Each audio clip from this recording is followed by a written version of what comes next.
S07E03. That's all we need. Hello and welcome to another edition of the Tigers Down Under, third episode for the season already, and I'm joined this week by Logan. How are you, Logan? Evening, Alex. Yeah, doing really well, mate. It's good to be back on, and like I said, third episode already. It seems like we're off to a flyer. Yeah, absolutely, and off to a flyer we were with that win over Preston. Dan and I last week, I posted the little clip of our prediction during the week. We're pretty cautiously pessimistic, I'd say, in the end, given the result. 4-1 winners in the end. Did concede the early goal, which I was worried about speaking last week, but showed our mettle, showed our skills and quality, and pulled through for the 4-1 win. How did you find it? Such an interesting tie, wasn't it? You always have that first day of the season nerves, and I guess there's so much unknown about it. And we weren't without any kind of hype over the off season, and we knew we had a few injuries. We were missing some key players in the form of Honeyman in particular, and I guess there'd been a lot of speculation whether Wilkes was going to play or at least start anyhow, given the limited football he'd played. So, I mean, look, 4-1 away from home on the opening day, it's really hard to find any criticisms in that performance. And I guess the performance itself was just such an interesting game. It seemed end to end, and certainly one of huge momentum shifts. As you mentioned, that goal when they scored, I think 8 minutes in, we really didn't look to be at the races, and it kind of got the feeling that it's going to be one of those opening day kind of struggles where we went down narrowly, or we're kind of going to play our way back into the game, but maybe couldn't have scored. And then I guess if you fast forward 82 minutes of football, to come up with a 4-1 result was incredibly surprising, and just a true testament to the character of the playing group to kind of work their way back into the battle, and then just show some incredibly positive attacking prowess. This early on in the season, it was a really good game to watch. Yeah, and look, you mentioned Honeyman there. Of the 11 that played, only Moncur didn't play for City last season, and you'd almost be forgiven for getting all about Honeyman in the sense that we just clicked and gelled so brilliantly in his absence. I think that was a big worry for us going into that game.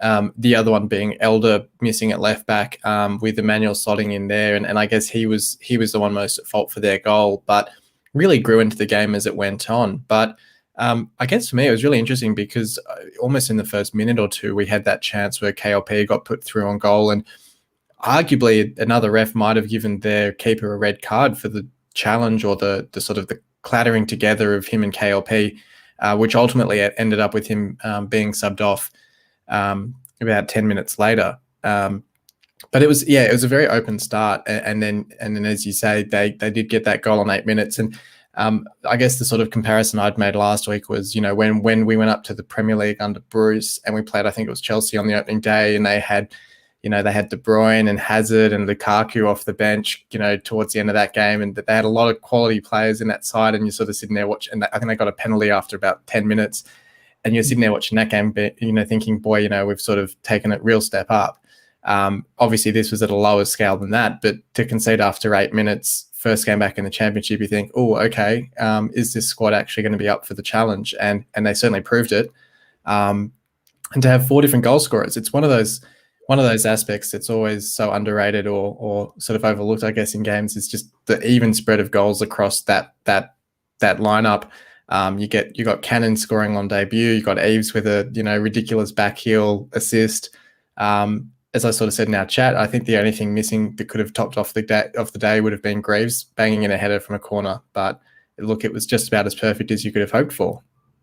It really was, and I know that it looked like a great day out at Deepdale. It was really exciting to see the fans back. I know I was certainly something I picked up on as we were kind of viewing it. Like there was a real air of excitement around the club, which we would expect. But first day back with actual fans in a round game, and to come away with such a positive away victory, it just sets a really nice tone, doesn't it? And there was just so much to like about the way that we played. And I guess, we'll go on and talk about our 3-2-1s, I'm sure, but it was another real spectacle for KLP, and he really has just hit the ground running in his preseason form. And I guess just his performance on Saturday was, something to be marveled at by the City faithful. And it's just such a joy to watch him play at the moment.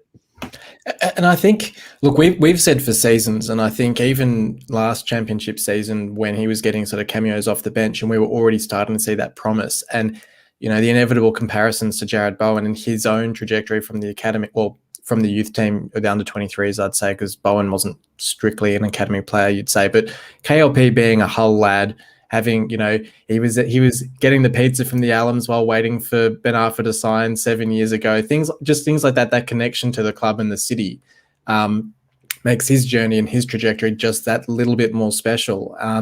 There have been City fans already sort of saying that he's actually got a little bit more promise about him than Jared Bowen. And look, it's hard to argue with it. I guess for me, the thing about KLP as distinct from Bowen is that whilst KLP scores the goals, he can cut inside, he's a really pacey, tricky winger. He also creates a lot of chances for other players. And look, I could be wrong on this. I don't have the stats in front of me, but I don't think Bowen was a huge assister of goals. He was more the finisher, and he was more of a Wilkes, where he'd just take the shots when he got through on goal. But it just feels like KLP has a bit more of an all-round game than Bowen might have. I think that's a really interesting comment, and probably more so along the lines of, I know that certainly when Bowen and Grzycki went on that tear in the championship and were certainly the source of our goals, and usually when one of them would score, the other was providing the assist.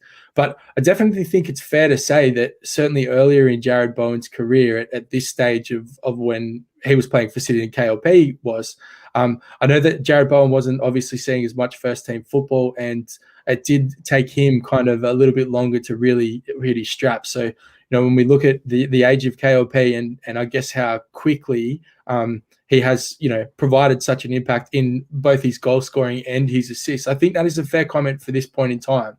And as you said, one thing that we know about the City, faithful is they love a hometown hero. And, when you put it like that, with the famous Ben Arfa a pizza, story and his little boyish face, to see him with that real passion and desire to do well for his hometown club, it's so easy for the fans to just jump on board and, be in awe of him.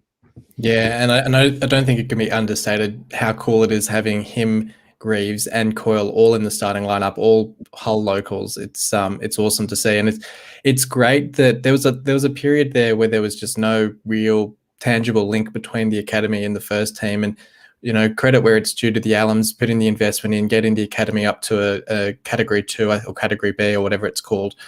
Putting that investment into the academy, we're now starting to see the fruits of that. We're starting to see those players coming through, and it's awesome to see that connection now. And even at championship level, they're really making an impact. Greaves probably took a little bit of time to settle into the game. He had a couple of loose moments, that header that opened up the chance for Preston, I think, early in the second half. But he showed glimpses and signs that he's going to be able to step up as well. Absolutely. And I guess, like you said, I always draw comparisons with a model like that when it comes to the team chemistry. And I guess the feel that you've created in a team and the spirit, like when Steve Bruce brought in, the Irish lads and there was that real core contingent of those guys, you could tell and get that sense and that they cared about the club and they really wanted to be there, and they kind of built something. And, when we went down to League One, it was really hard to make that argument that there was a core people or core group that really did care.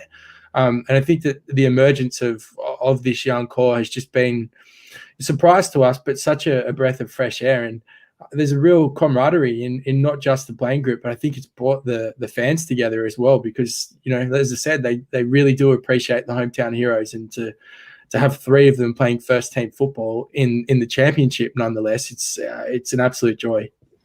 And dare I say it, perhaps shades of Andy Dawson, Ian Ashby, Boas Myhill sort of climbing the leagues together as that sort of central core of City. And look, who knows, we're top of the table after one round. Let's see how it keeps going from there. But I'll grab your 3-2-1 for the match before we move on. I feel, just as I kind of reflect on this game now, and I probably got caught up in the excitement of, such a positive result, but the man that we haven't mentioned, and credit where credit's due, is probably in the preseason podcast, he was the man whose head I was calling for, as far as who I didn't think was perhaps at the standard that we expect, is none less than Richie Smallwood. I thought he was absolutely fantastic on Saturday, and I still probably would have given my man of the match to KLP just because of the influence he had on the game.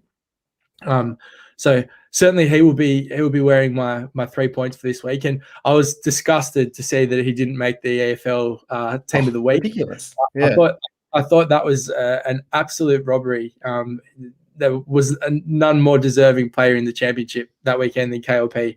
But Richie Smallwood did get in, and Grant McCann was also the manager of the side. I thought it was fascinating. So KLP takes my 3 points. Richie Smallwood would take my 2.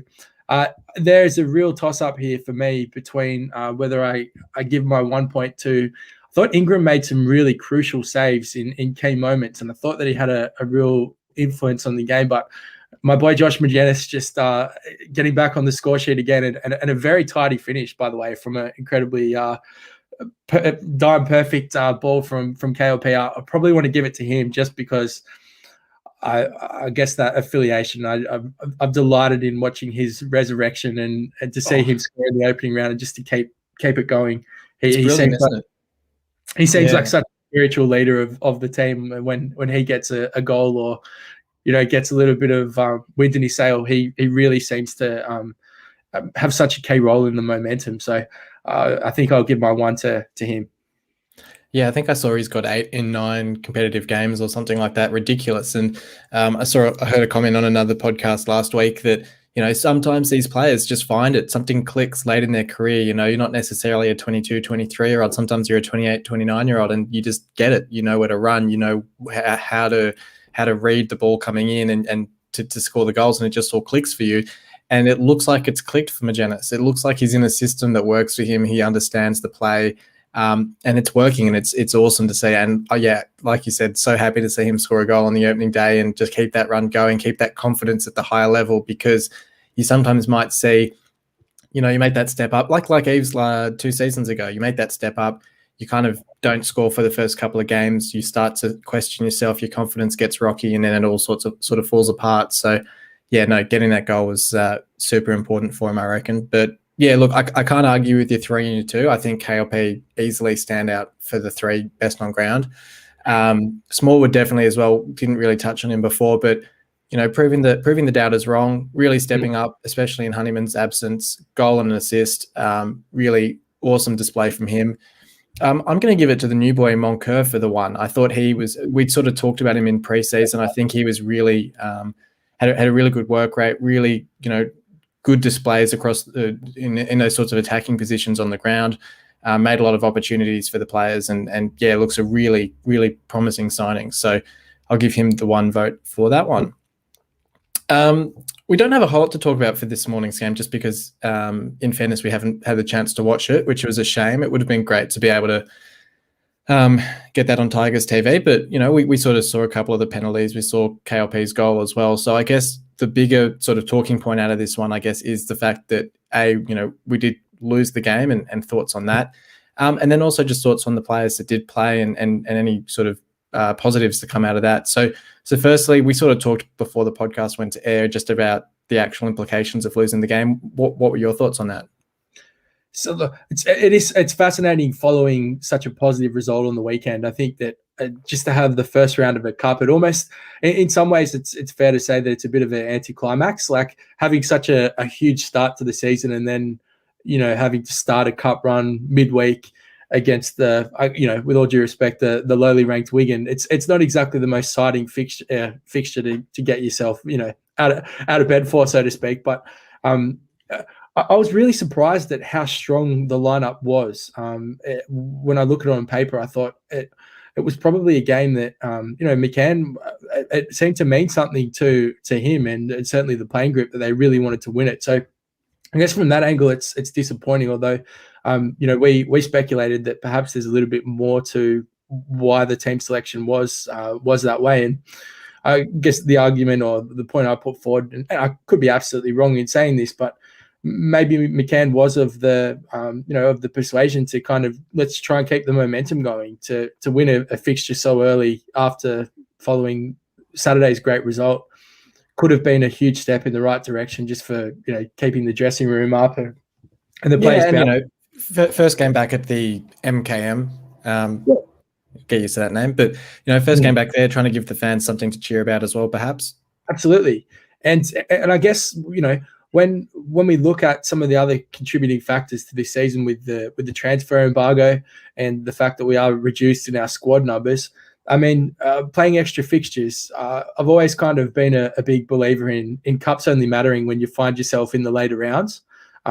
It's a great opportunity to rotate the squad, but I guess if you fall out or get bundled out in round 1 or 2, it's not exactly the most critical thing to the fan base. And then once you reach the quarters or the semis, there's a lot to get excited about. But if you don't get there, you don't get there. And so, fascinating fixture. It was a shame to go down in penalties. I don't think we can read too much into that game, except other than nice again to see KLP on the score sheet. And from what I was reading on Twitter and the reports, I heard that Bernard had a fantastic game as well. So I don't want to speak too much into that, not having seen it myself, but it seemed to be the consensus. Yeah, no, good to hear that he had a pretty good game, and Eves as well. I think I heard was trying pretty hard in that one as well, which is good to see. I did like the comment that I saw on Twitter that losing 8-7 on penalties to Wigan beats losing 8-0 to Wigan, so we'll take that any day. But yeah, look, I probably agree. Generally, I like a cup run, but if we're going to be sort of reduced to playing quite strong lineups, I don't necessarily want to see your Greaves or your KLP or Emmanuel even. I mean, well, granted, Emmanuel did play on the weekend, but if he wasn't in the starting lineup, maybe getting a run out. But you don't want to be kind of burning them out too early in the season. So, yeah, not too bothered losing that one. Okay, so transfer window has probably about a week or two left to run. So it is nearing its end. We've brought in Matt Smith just before the deadline last week. So he was able to play on the weekend, who we haven't really touched on, but seems to be quite a promising signing coming in from Man City. Look, I guess at this stage, it doesn't feel like there's a whole lot of business left to do. It seems as if from everything that I've read that essentially it's relying on if Thomas Meyer leaves the club, we'll be able to bring in one further player, and it looks like that player is Tommy Huddleston.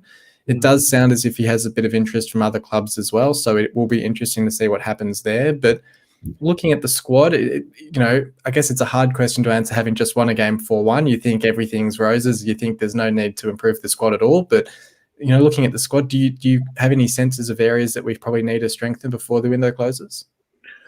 I really liked what I saw on Saturday, and I don't know if that was mainly because the result was so promising, which it's kind of easy to have clouded vision. What I would be really fascinated to kind of just to hear is the conversation between Grant McCann and Tom Huddleston as to what he's offering him. I touched on this a few weeks ago where I thought that Tom Huddleston maybe does have a role to play in the fans' minds anyway. He's definitely a romantic signing that people really love the experience in the dressing room. But it'd just be interesting to see the level of responsibility he would place on Tom Huddleston in the squad from week to week. I mean, it's a very congested midfield when we think about, Smallwood had a great game on the weekend. We've got Honeyman, we've got Doherty, we've got Matt Smith. There's the list goes on. Our midfield is incredibly stacked, and Tom Huddleston is an incredibly credentialed player and someone who offers a lot. But what role would that look like for him week in, week out, and what is Tom expecting to get? And I think that largely hinges. I have no issues with Thomas Meyer being moved on. I don't think that he is certainly part of the long-term plans, and I think that he's a player that we can afford to lose with all due respect to him. But that Huddleston signing, if as you said, if that is all there is to be done, potentially, it's an intriguing one. And I'd like to see it happen, but I would like to see it on the guys that it fits Grant McCann's plans, and it's not just merely he's a name, he's a player that we like and that we've come to know and love as a hero at our club. Is he still going to have that same impact? And what's that going to look like from week to week? I can't answer those questions, and so Without saying I think we need to add anywhere, I'm fascinated to see what happens in the next 7 days. Yeah, and I think the key point in what you just said, which was really important as well, is what does Tom expect if he was to sign for City? If he was prepared to sign for City thinking that he's going to be in the starting 11 every second game or something like that, I don't know if that's something that we could guarantee him. I think, as you say, the midfield is so stacked now, Cannon, Smith, well, Williams is, I guess, more of a wide player, but there's a number of players who didn't even make the starting 11 on the weekend who'd probably or definitely would be ahead of Huddleston in any event.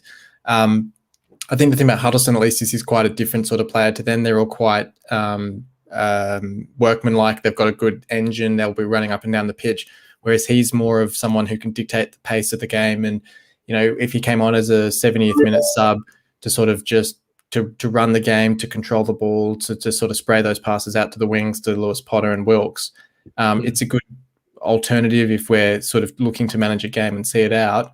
But I think he would certainly be being brought in more for a backroom position and more for squad harmony and giving them that sort of experienced head to guide them rather than necessarily playing a huge amount of minutes on the pitch. So it depends what he's after. It depends what his ambitions are and what his expectations and how realistic he is about what he can still give at his age. But yeah, as you said, I think it's just going to be a fascinating final few weeks. I think it is of the window, week of the window.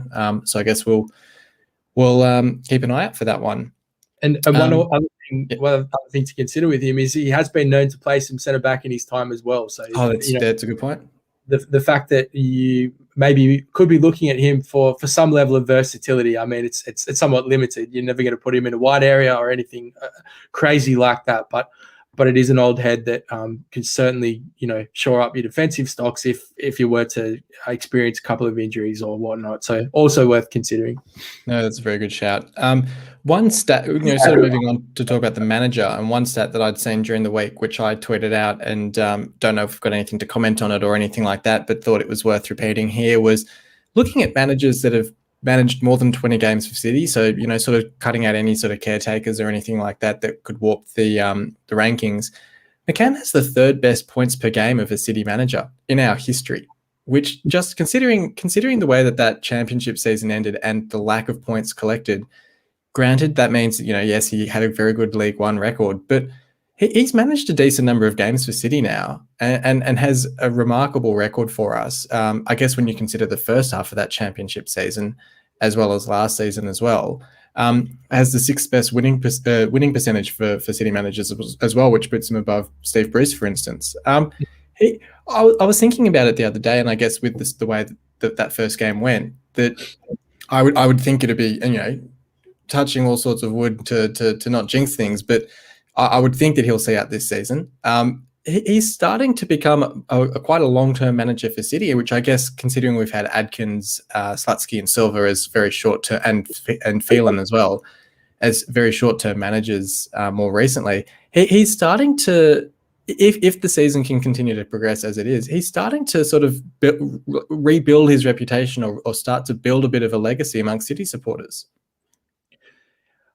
Absolutely, and that's a mind-blowing stat to hear just how promising those numbers are when you kind of crunch them and see how surprisingly successful, if I can say it like that, he has been. I think probably the factor that I pull out of that I think is really worth considering is the team when he first came into the equation was a team that he inherited and didn't really have too much of a say in.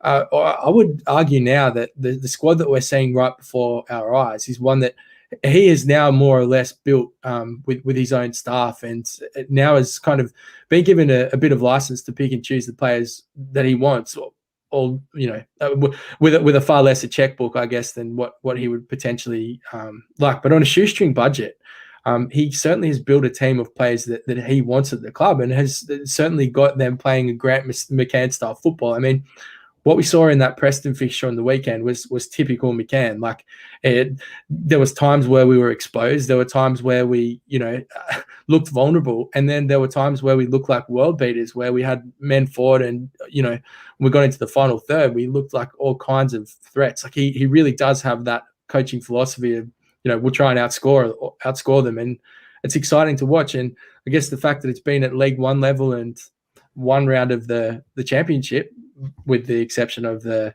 season where we got relegated, it's a really interesting way. And I guess it's exciting to say that under McCann we go down fighting when we go down, and I don't mind that. Yeah, and I think that's the big thing as well, is that, look, again, we're kind of drawing from a sample of one game, but I guess it's just such a stark contrast to the way we finished last season. And I was saying to Mitch in our chat that it was very stark in a sense that it was 17 months to the day between that Preston fixture and the Stoke fixture, which poor Mitch was at, which was the last game with crowds in England before the lockdowns and everything like that, where the Leeds game and the Stoke games where we got battered 4-0 and 5-1 or something in the two games were games where the team just didn't seem to have any fight. And we went 1-0 down early to Preston, but then we came back and battered them 4-1. And it just feels like a different club and a different culture at the club. As you say, it's now a team that he's built completely. It just feels like we're sort of trending in the right direction for a change. Absolutely. And as you said, you hit the nail on the head with that opening statement. We're going on a sample size of one game. But I think that what we have to kind of speak into is the culture. Like, that's the evidence, right? Yeah. It's not so much the results. It's not even that we went up as champions last year, although last season, even though that's an incredible feat and one that we're very excited about. But it certainly seems that there's a group of players who really want to play for him. And regardless if that is going to translate into results all the time, we'll have to wait and see. But there's a lot more to like about what we're seeing under him now, and it is because it is his team, and that's a really exciting prospect for us as fans to look forward to. Absolutely. All right. Well, before we look ahead to the two games that we have coming up in the next week, we will do our triple flashback feature, where I will see how I'll test Logan's knowledge of previous City events or people or players. Dan did okay last week, so we'll see how you fare with this one, Logan. So on the theme of opening day wins, I thought I would ask you the question of whether you can name, excluding last weekend's game, of course, whether you can name our last three opening day victories in any division. Oh, interesting. I feel one thing I will say is I feel like we have a pretty good record of opening day fixtures. I do remember a couple of interesting draws that we've had, and the hard thing for me is always remembering the opening day or the really exciting preseason fixtures when we've won those. If you need some help, I can give you a hint. Please give me a hint. I do feel like I need to outdo Dan, but right now I'm so high on last week's game that it's kind of so much at the forefront of my mind I can't think beyond it. So one of the three is in League One. So obviously first day of last season. One of them was in the Championship, and one of them was in the Premier League. Okay, so certainly the one that I will get, and that is I would be ashamed if I didn't get this, will have to be the 2-1 victory over the champions Leicester, the famous double bicycle, and that should have come to the forefront of my mind. The Championship, I feel like, I could be wrong in this, did we play Northampton on the opening day of League One? No, that might have been the second game. Oh, okay. So as a hint, so it was against one of the members of our team's former club. Well, two actually, Alfie Jones and Tom Eaves. It was against Gillingham, and we won 1 or 2-0, I believe. I do have it here. What was it? It was 2-0. Yeah, Lewis Potter and Magennis got the goals. Yeah, that's right, because Magennis got the goal right at the end. And then so that would make our Championship fixture would have been... It was a little while ago, so it might be a bit tricky. Yeah. Under Stevie Bruce. Yep. Okay. Ooh, this one escapes me, and I feel like as soon as you say it, it will plague me, and it'll probably be really obvious. But Give it to me. We actually mentioned it on the podcast last week. So there you go. But it was actually against Huddersfield. It was with Sammy Klukas and Chuba Akpom got the 2 goals. It was this season, so the 15-16 season, I think it was. I always get that mixed up. So only season back in the championship under Bruce. And the 2 new signings got the 2 goals in that one. So so the Huddersfield 2-0 followed the following season by the 2-1 over Leicester. We then had a draw and 2 losses back in the championship under Slutsky, Adkins and McCann. And then obviously the win last season against Gillingham. So I guess There was one famous opening day game that I do remember, and I'm hoping that this wasn't a preseason game, but it was when John Bostock scored that absolute worldly, and I believe Swansea, 2-0 against Swansea that day. Yeah, 2-0 against Swansea. I think Ashby got the second. Yeah, and I cannot remember for the life of me what year that was, but I do remember that was one of the most exciting opening days, and the stocks that I had in my head of the player John Bostock was going to be was this high, and he surpassed none of it. I think that was our first season back after the first Premier League spell. So what's that, 2010-11, I think it was. But sounds about because I was going to ask you, I guess where this previous weekend's opening day fixture ranks with away fixture. I can't think of many away opening day wins that we've had. I think that Swansea game that you're talking about, it's the only other one that I'm pretty sure comes to mind. I'm pretty sure that was an away game. I just can't think of any sort of famous away games anyway. Yeah, I always get the feeling that, when I say always, I do seem to recall, and maybe this is a false memory, but I don't remember starting seasons really poorly, except for a couple in the Premier League. I know that we've had some really tough away day fixtures to start, and that's why I think that Leicester one was so significant to us. But I do feel like we've had the rub of the green in the lower divisions, so to speak, over the years. But To answer your question, I think Saturday's performance was an incredibly memorable opening day, because how often do you put a team, to the sword 4-1? And I did say that Preston were one of the form guide leaders at the end of the season last season in the championship too. So, I mean, look, there's probably a lot we're reading too much into it, as we like to do when we get excited, but that's 4-1 away from home on the opening day. It's going to be hard to find something to top that. It'll stay in the memory for quite some time. We're not reading too much into it. We're going up as champions, mate. It's going to happen. You watch.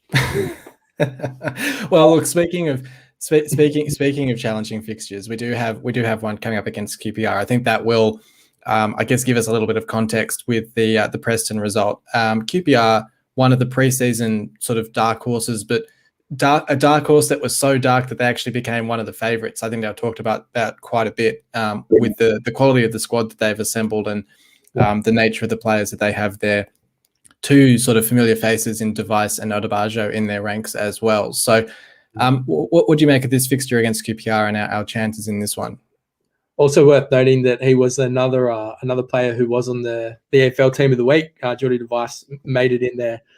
So I guess a very interesting time to be playing them with our former man in form for the wrong club. But look, I think that as you mentioned, there's a lot to like about QPR, and I know that they feel incredibly excited about their prospects this season. As you said, it's kind of the dark horse that surpassed their own expectation and now look like they're going to be a threat. I would expect QPR to be one of those teams that are there or thereabouts in the 6. I would be really surprised if they found themselves mid-table or down the bottom. I think that they're a club that at championship level in recent history, much like ours, when they're in there, they're always a threat. You never kind of look at QPR as one of those weaker teams.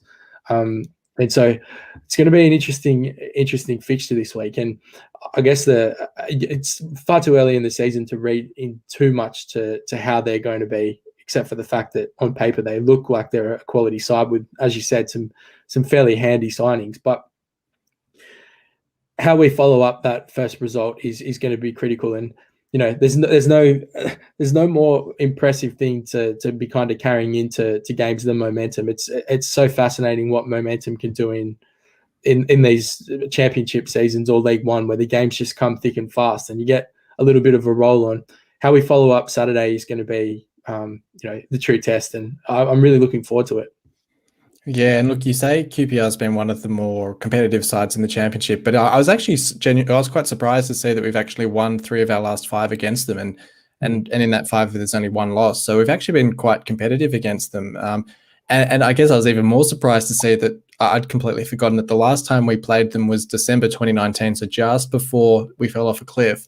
And it was actually Honeyman and Irvine who got the goals. To be honest, I'd actually even forgotten that Honeyman had scored any goals for us last time around in the championship, because I just didn't really have any sort of recollection of him doing a whole lot right that season. And in fairness to him, there was a lot of mitigating factors to that. But, look, a positive performance against them last time we played them. Seems as if we're not carrying any injuries or issues heading into this game. Dare I say, I'd probably say an unchanged 11 for this one. Yeah, you would like to think so. I think that one thing that's really going to have to be up to scratch, that I think that we probably escapes us because the result was so promising in the end. But I think there were definitely some frail moments, certainly how we opened the game. And, when you look at QPR and they're, spearheaded by none less than Charlie Austin, I think we have to be incredibly careful about, the chances that we do allow, and hopefully those sloppy moments that we did see, at least in the beginning of the game, are not exactly what we call frequent when it comes to this fixture. Yeah, Charlie Austin and the Aussie-born Scottish striker Lyndon Dykes as well. So, look, and it's a fair point. The only potential change in that sense would maybe be, I was going to say Otabajo. He's long gone. Emmanuel at left back dropping out, but I don't necessarily. I know Fleming started in the League Cup game, but I don't quite know if he'd be the preferred option for this fixture. But they've got tricky players. Whether we sort of back that Emmanuel sort of learned or adapted a little bit more to that left back position, perhaps. I hope that they do go with Josh Emmanuel, and I know that is probably coming at a place from our hearts. As we said, we've called him this many times, but the most hard done by player in all of League One last season. I think that it's really hard to judge Emmanuel based on that performance on the weekend, given that he hasn't played all that much first team football in recent times, even in the trial games. I mean, he captained the second trial, the second of our trial matches. So to throw him straight into the first team, to put him on, to play him out of position, I really hope that McCann sticks with him and allows him a chance to at least prove himself playing on the other side.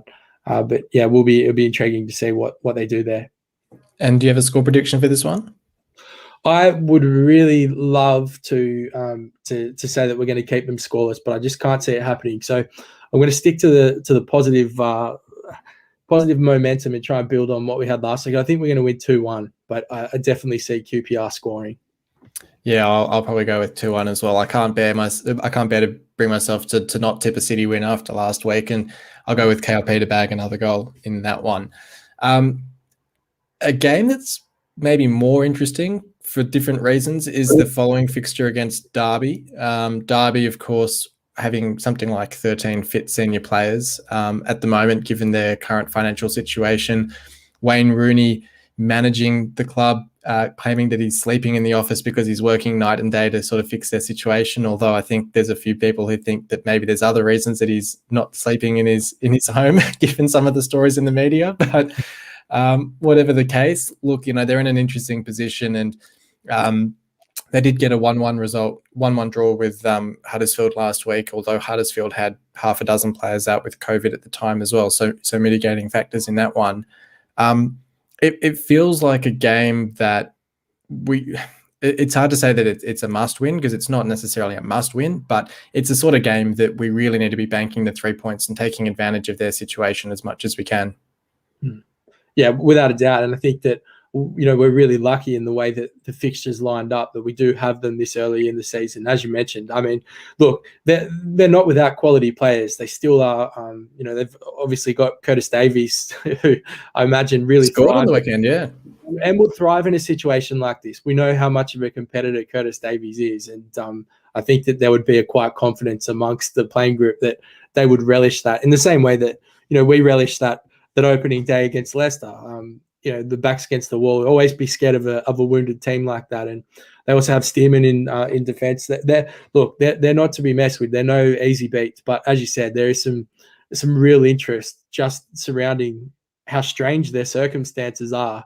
And certainly if we go, if we play Derby with confidence, particularly if we're able to draw a win against QPR, you would really fancy us to take the 3 points there.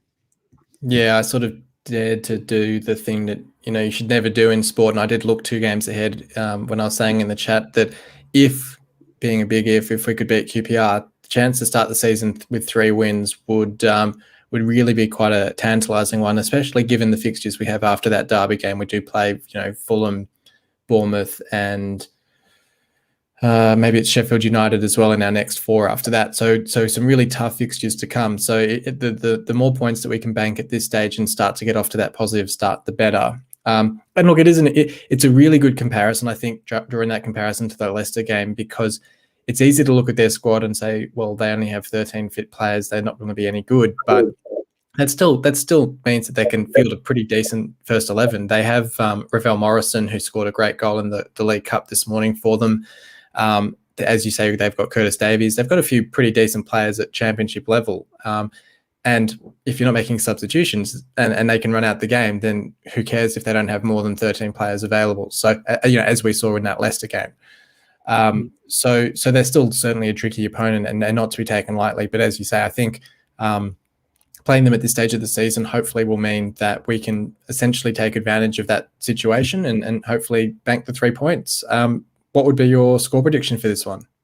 Looking that far ahead, I would love to be able to fast forward through this QPR game and reflect on that game before making this score prediction. But look, if Derby do head out with a team that does look significantly understrength, I would back us to win. I think it would be close. I can't see us blowing them off the park. I'd maybe in this absolute messed up world of making a prediction this far ahead, I'd say like maybe 1-0.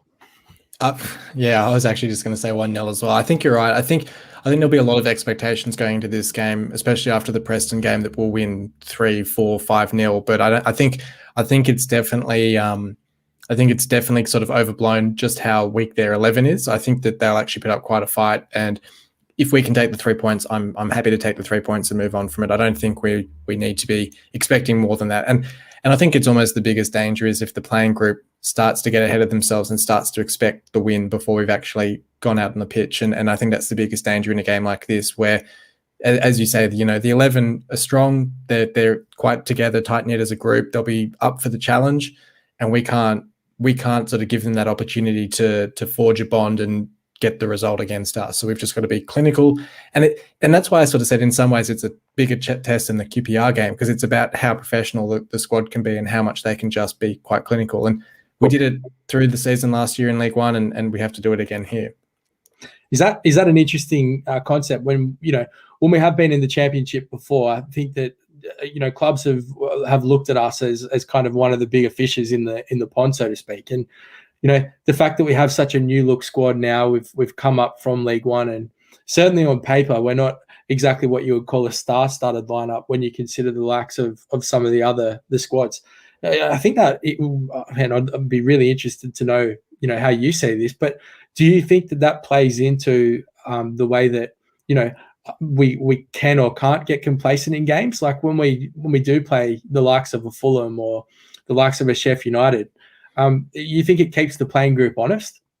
Yeah, I'm going to be so fascinated to see how we go against them, because we sort of keep coming back to the fact that it's just been one game, and it's so hard to judge how we're going to perform over the season, where we've seen this squad sort of gel and grow against essentially lesser opposition in League One. We saw them against Leeds at the start of last season get the win, albeit on penalties, and lose to West Ham. But we haven't really had any opportunities other than those games to see how we would go against better opposition. So to see how we can go against a Fulham, even a QPR this weekend, is going to be a really fascinating game, because I think, as you say, having quite an unknown squad in a sense, there's not really any egos in the dressing room. I think it's a very level-headed group. And yeah, look, it'll be really, I think this next this next 7 days of games is going to be really interesting to see, because I think the QPR game will say a lot, and I think the Derby game will say a lot as well, in just in terms of where their heads are at, what their sort of ambitions are, I guess, and how we play against those stronger teams, whether we go into our shells, whether we get a bit more defensive, or whether we continue just to run at teams and sort of play our way. Yeah, absolutely. I completely agree. I'm intrigued by it, and I do think that there is something to be said for a team that do have to prove themselves at this level again. And I look forward to seeing how the players respond against not just the trips to the I guess the lesser clubs in the division, but how do we handle ourselves against the big fish? No, absolutely. It's going to be a great week of games. So thank you for joining me to run through them, Logan. My pleasure. Always good to talk about City, and particularly after such a positive weekend. Absolutely, no worries. And thank you everyone for listening in. It's always great to talk City after a big win like that, and long may they continue. So until next time, come on City.